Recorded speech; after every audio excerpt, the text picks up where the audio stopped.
Welcome to Independent Clothing Initiative, a sewing channel. I'm Jill Haggerty, your host.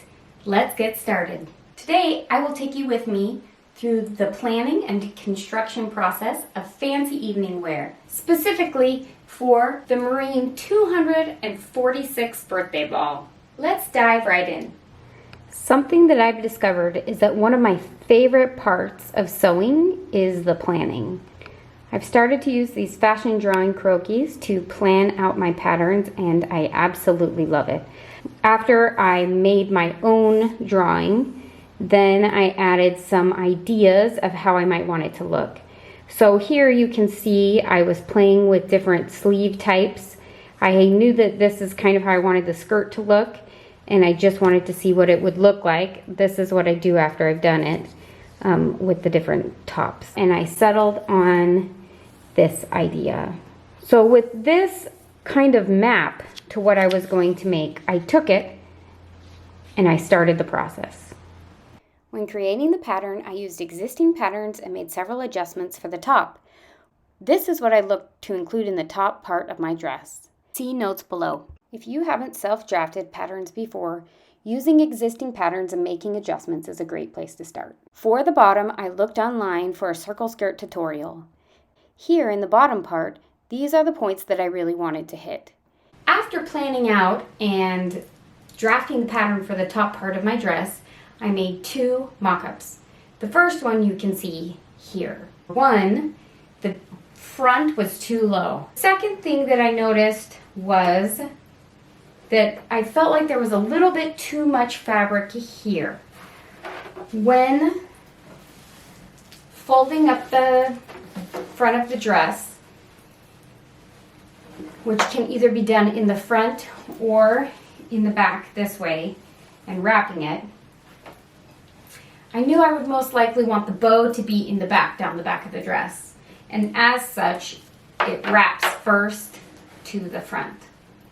When doing that, as you can see, it creates this almost kimono-like look. But this just felt like a little bit too much fabric for me. So the next wearable muslin, I made a few changes. This version, as you can see, the neckline is raised, but when I finished, I realized I still want it a little bit higher. I also took some of the bulk out, but again, I felt like I needed to take more, which would mean taking it from the side seams. I also used a thinner fabric for this wearable muslin. If I'm going to spend time to figure it out, typically by the time I get to the point of sewing, I only have small tweaks I need to make. So I don't mind making my muslins out of fabric that I can then go on to wear in my daily life. One other thing about this pattern that I realized was that the back ties were too short. When wearing my actual dress, to add to the drama and beauty of it all, I wanted the bow to go all the way down to the floor, either in the back or tied in the front, depending on how I decided to wear it. So one of the other things I do for my final top is to make the bow much longer.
happy with how my dress turned out.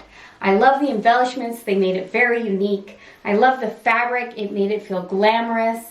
And I love the bow in the back. It did bring that element of drama and tied the whole dress together. I'm so happy with all the different elements, and I just really felt great wearing it.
The final results of the skirt.